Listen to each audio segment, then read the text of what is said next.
Thank you, CS.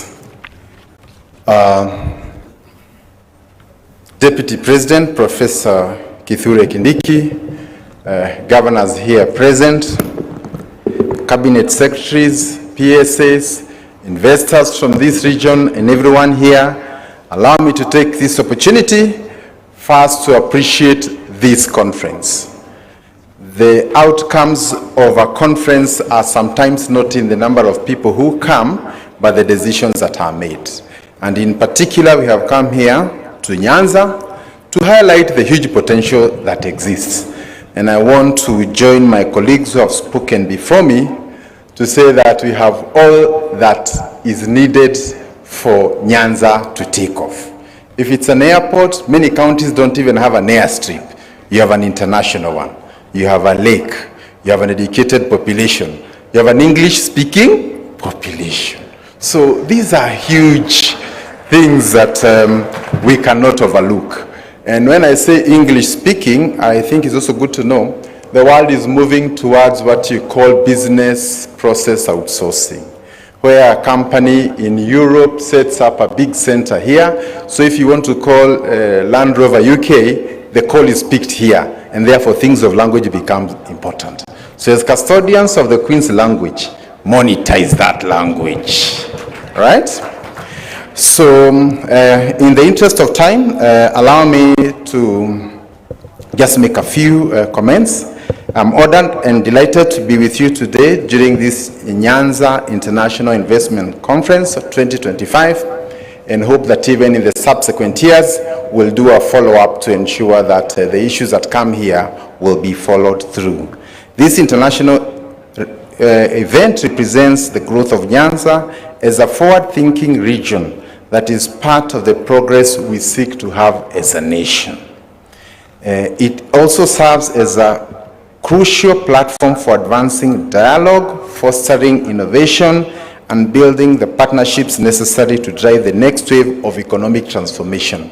I've had time to go through some of the stands that are here, and I want to request all the guests who are here to have time and see there, because there's a huge demonstration of capacity, even by counties. And I think so that the talk can now connect with what is exactly happening on the ground. This conference provides us with the opportunity to highlight investment opportunities and engage stakeholders on strategies to unlock the full economic potential of the region. Nyanza is endowed with diverse counties that each have the capacity to change the regional economics and contribute to Kenya's overall growth. I want to start with just the counties and highlight just one or two. Kisumu, led by our great Professor Anyang' Nyong'o, is strategically located along Lake Victoria, which is home to two other big countries, but also a big market to Rwanda, DRC, and all the other countries, making it a natural hub for trade, manufacturing and logistics. With Kisumu Port serving as a key gateway for trade with the East African community, the county boasts a thriving manufacturing sector that includes sugar processing, fish processing, and dairy production. The government's initiative to establish the Special Economic Zone in Kisumu is set to attract investors in agro-processing, logistics, textiles, and further strengthening the industrial base. Allow me also to say that if you look at Kisumu and compare with Mombasa from a tourism perspective, you can easily match what is in Mombasa in terms of air connectivity, and I'm very happy to see this facility in terms of adding to your capacity to host events, both local and international. So again, for tourism, people travel all the way to Dubai at 40 degrees, yet you have Kisumu here at the right temperature. So this is a challenge for the tourism sector, for the hospitality industry. And I think even us as government, as we come here, we are aware that we are here to support the local economy. Siaya County, led by our good governor here, Orengo, stands as an agricultural powerhouse, producing cotton, groundnuts, fish, and rice. And allow me to say that for groundnuts, we have a huge shortage. Most of the industries that require groundnuts as an input or as a raw material, we cannot be able to meet that demand, forcing us to even go to other neighboring countries, even up to West Africa, to get the groundnuts. And therefore, this is a challenge to the region to see how we can be able to take up that. And cotton, together with fish, also fall in the same category. The government is actively working to revive the cotton industry by investing in modern ginneries and modern manufacturing plants. And also to note that we are privatizing the textile company in Eldoret, and I think that is also going to be a major uptake for our cotton, that is Rivertex. At this point, efforts to expand the groundnut and rice value chains through establishment of processing factories are all underway. Coupled with a growing aquaculture sector, Siaya is becoming an ideal location for fish processing and cold storage facilities, and we'll work together with the counties to ensure that that is done. Homa Bay plays a leading role in the blue economy, with 80% of the lake being in that particular county. So with fishing, aquaculture, and lake transport as key economic activities, the county is poised for great strides ahead. It is also emerging as a huge potential for palm oil. We import over $100 million worth of palm oil every year.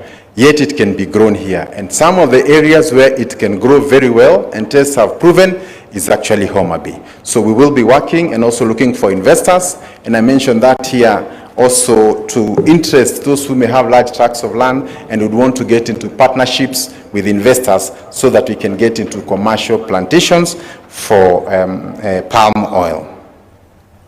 The development is expected to reduce our dependence on imported palm oil. And working together with Treasury, one of our core mandates is to reduce imports. And we have identified palm oil as one potential area. Migori County presents a diverse economic landscape driven by agriculture, mining, and agro-processing. With a well-developed sugarcane industry that supports multiple sugar mills, Migori is also a major producer of groundnuts, which you have already said we have a shortage. And its deposit in minerals such as gold and copper offer significant investment opportunities in gold refining, jewelry manufacturing, and mineral processing plants, promising an integrated industrial sector that can support this. And allow me to say that in some of our neighboring countries, the biggest export is actually minerals.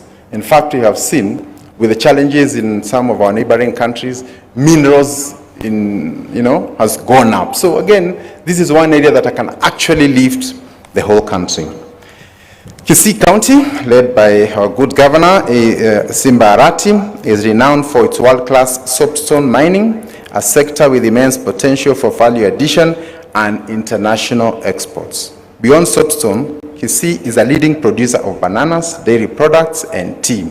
Investments in banana processing plants, milk processing facilities, and mechanized soapstone extraction will create market opportunities and accelerate industrialization in the county and the region beyond. Then we also have Nyamira, which is a major producer of tea and coffee and dairy farming.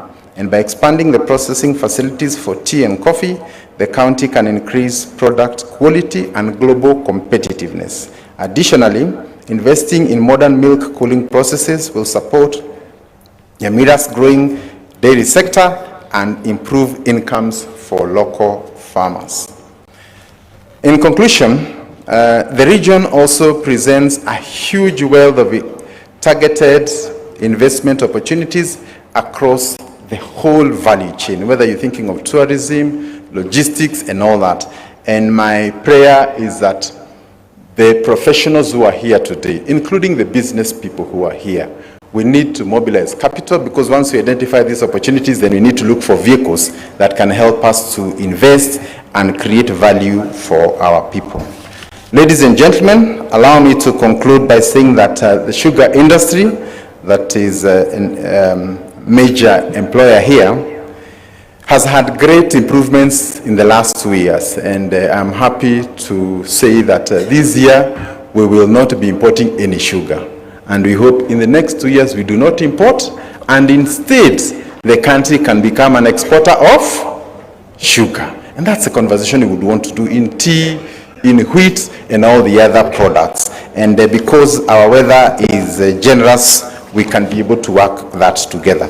So I do not want to say beyond that, just to comment one last issue on the industrial question. There has been talk that sometimes industries are closing in Kenya, or maybe the conditions are not too good. Allow me to say, when one industry closes, it's a headline. When 10 open, nobody talks about it.